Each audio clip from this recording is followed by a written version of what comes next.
Today I'm going to convert an old electric dryer into a shop heater, but not just any shop heater. This thing's going to be amazing. It's going to put out about 4 times the amount of heat than anything you can plug into a conventional outlet. Want to see how it's done? Keep watching.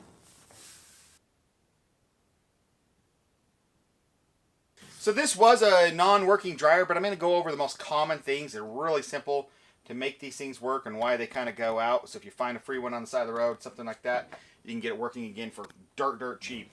This is a Maytag, but it is a Whirlpool design. So this is like a Whirlpool Kenmore. Whirlpool also sold them to like Roper. So a lot of them are exactly the same. If they look like this, they're going to be the exact same. So take out our little filter. Some screws here. Here's pop. That pops off.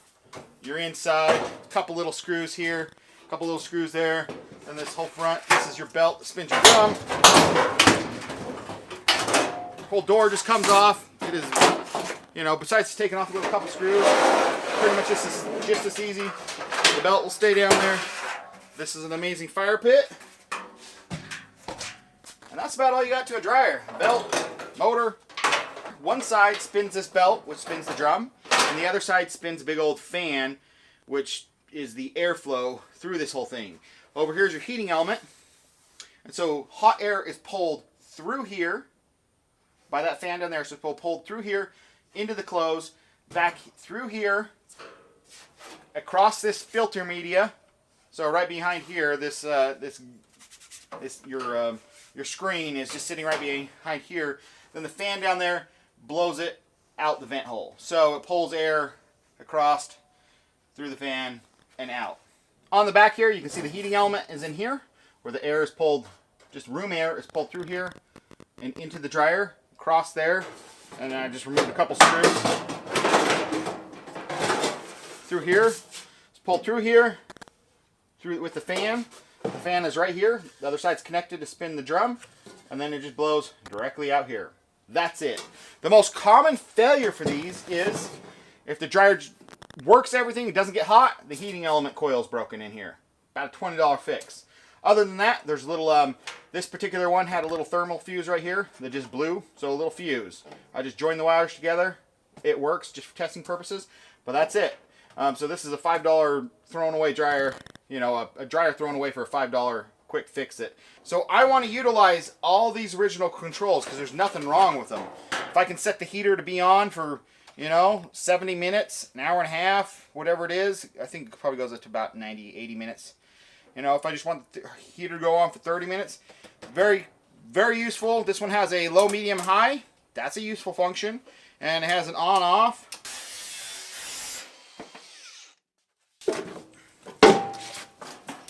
Now my top. Ammo.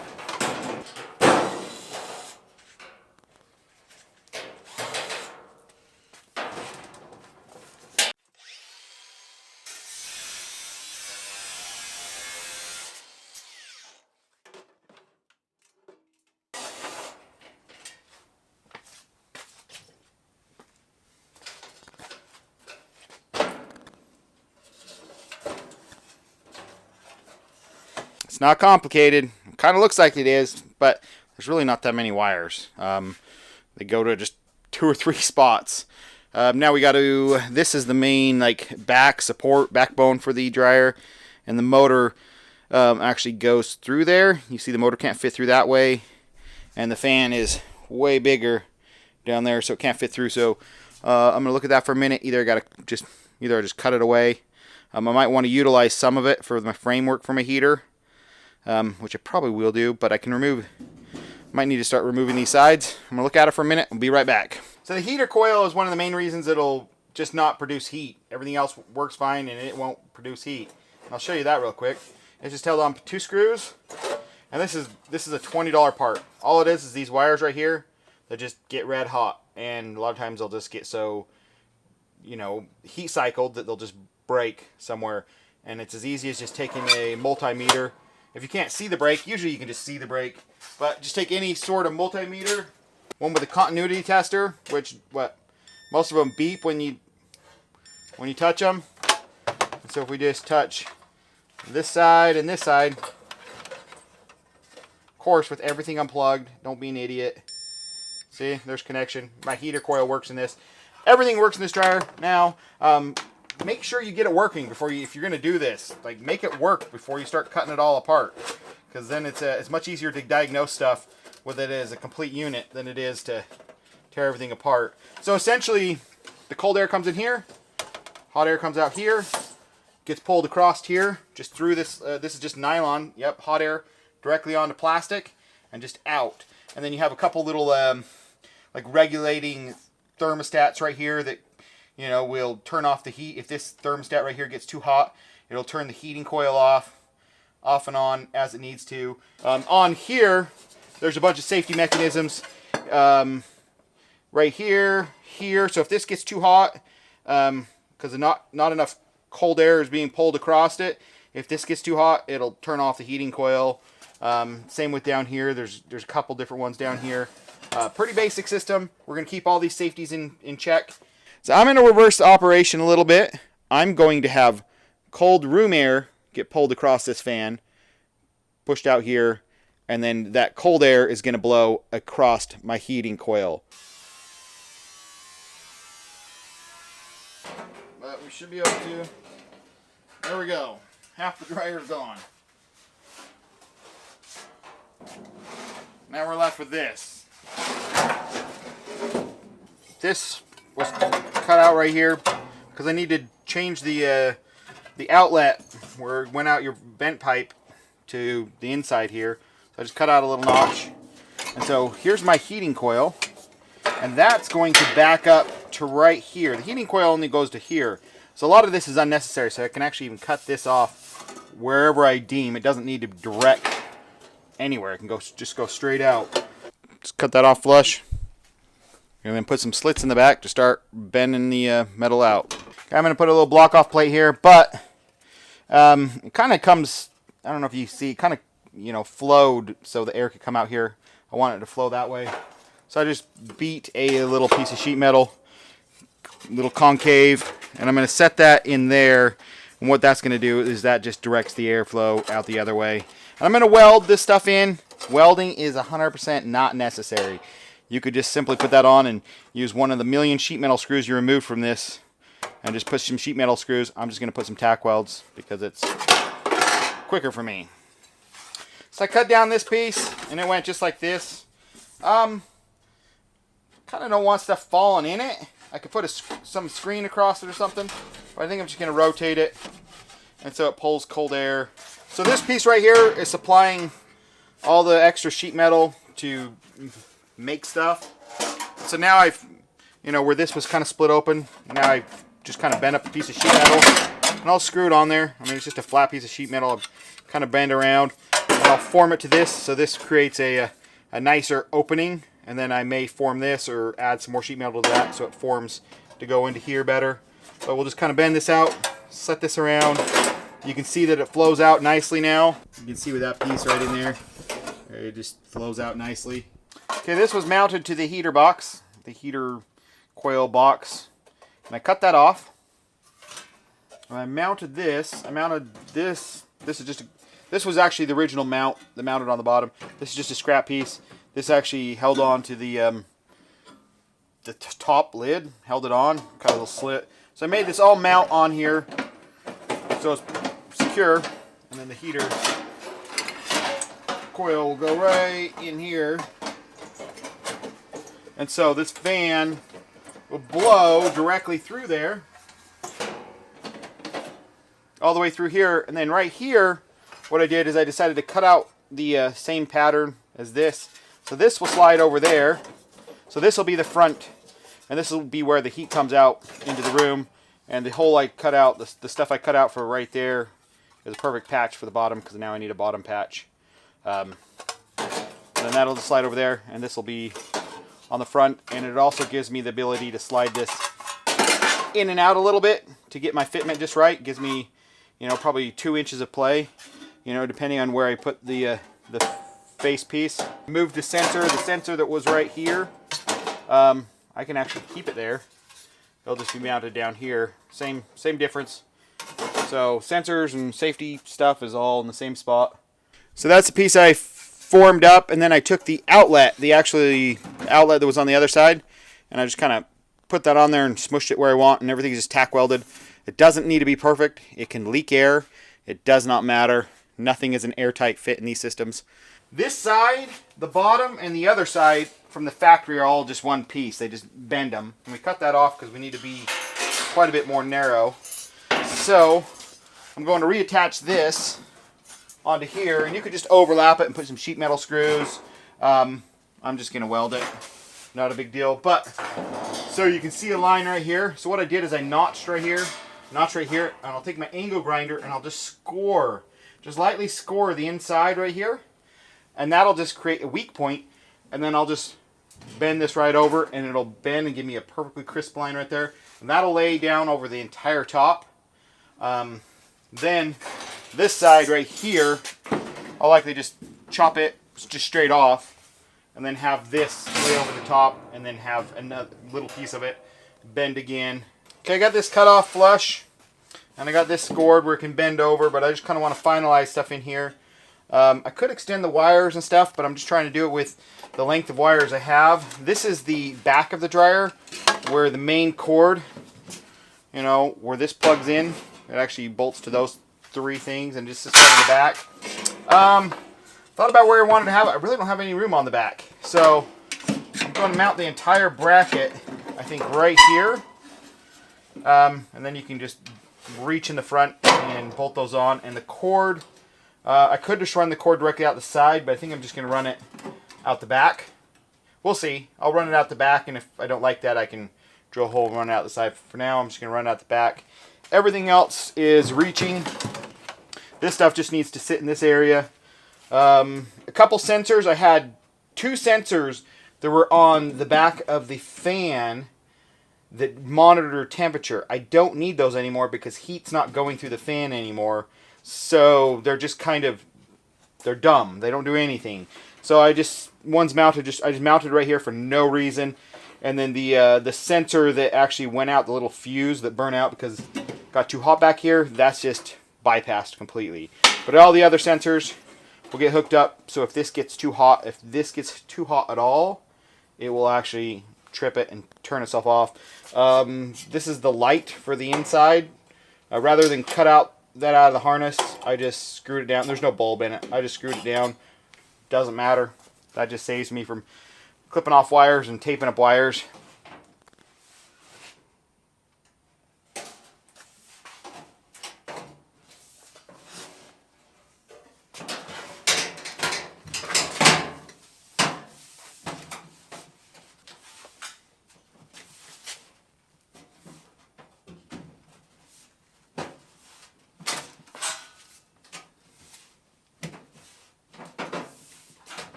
Now you can see the bends. They're actually not bad. You can see the cold air intake. Nothing's going to be back here. You can see the bend on this side.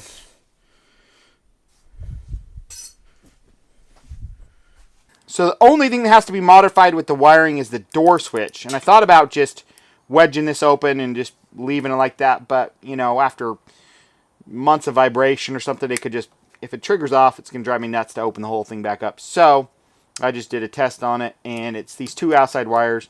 The blue and the white just need to be connected together. I took the switches out for a minute. I'm going to have to stack them one on top of the other. But I need to cover this panel, I think, first. And so I have a lot of extra panels laying around. This was part of the other side, so I'm going to put that over first, cut out the hole for the heater, and then we'll probably cut out some holes for the switches and stuff when we get to that. But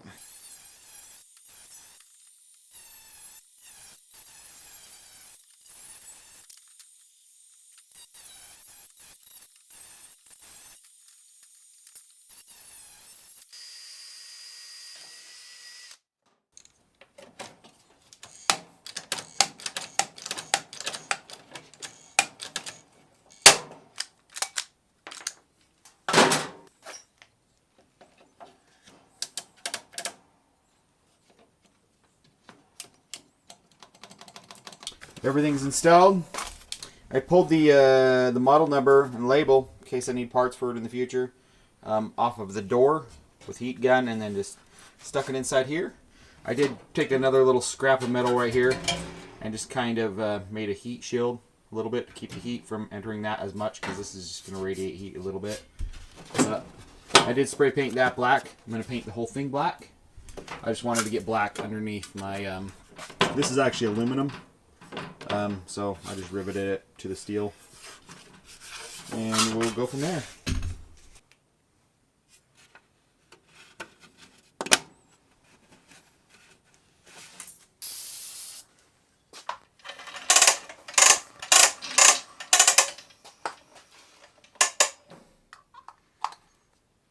Ah! Just choking. From junk parts, right, Ginger? To that. There we go. There's the finished product. You can hop out now. Come on. Hop out. Yep. So it's pretty self-explanatory. You just put it to a heat setting. This probably be about 80 minutes. The last probably 20 to 30 minutes is generally like just a cool down where it's just blowing air over the clothes. But then I just put it to 70 minutes. Push the heat button. And instantly, hot air. And it gets to the point, I mean, it puts out a lot of hot air. Now, it puts out the BTUs of roughly 4 of these. Full-size ones, whatever size they are, all these, like, standard plug-in ones, you all put out the exact same amount of heat. And this puts out about 4 times the amount, and it blows. Like, I mean, that's an amazing fan back there. This is pushing heat out 10 feet across the room. I can hold my hand here for probably about 10 seconds, and it gets too hot. I let it run for about 30 minutes, and nothing gets hot on here. The top gets like warm, just because any heat, residual heat off the box is kind of raising up, but it never gets over maybe like 100 degrees or something. It's just warm to the touch. This, you can only touch for maybe about 2 seconds. I mean, it's hot, but nothing even, you know, because this isn't actually touching, nothing around here gets hot. Everything, if you block off the flow, I actually blocked off the flow from the intake on the back. The safety triggers automatically turn off the heat function, turn off the coil, and it just blows air through, cools itself down. Once it cools off, heats right back up, so everything works. So if something fell in front of it, you know, if a clothing or something fell in front of it, it would trigger the safety switch and it would never catch anything on fire. Just like it's supposed to, all the safety's there. Actually works pretty freaking good. So months back I built a gas version of this, and that was the world's first ever, never seen it before, haven't seen it since, gas dryer turned into a shop heater. And I have that actually tucked up against the roof, and that puts out good heat. But you guys asked for an electric version, and so here you go. The world's first fully completed, like almost retail looking gas dryer turned into a shop heater that should function for, you know, decades to come. Parts are available because it just is a dryer. You can, you know, parts are cheap. You can read the model number off of it and order parts if the heater element goes out, or switch, or anything else. But make sure if you want to build something like this, you read the video description, because sometimes I do little updates and stuff like that over, you know, over the first week, over the first months, years, and I put all the details down in the video description of what I plan to do. It actually doesn't weigh very much, 30 pounds. Could be tucked under like a vehicle, something else like that. You know, yes, it runs off 240, which most people don't have, but I mean, if you're getting a Tesla, you know, you could plug this into the same port as your Tesla when you're not charging that thing every night. But thanks for watching, guys. Hopefully you guys enjoyed that. If you want to see the gas version of this, check out that video right after here. But I have that tucked up over there. So thanks for watching, guys. Have a good one. Bye. Introducing the amazing Ginger. Isn't that fancy? Come on. Can you crawl through there? Good job. Can you jump up on top of it? Can you get on top? Oh, yeah, you can.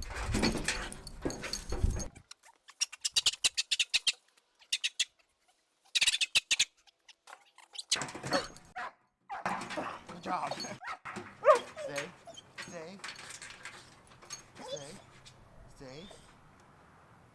Take it off. Say goodbye to people. Okay. Ready? Ready? Jump to it. Go to it again.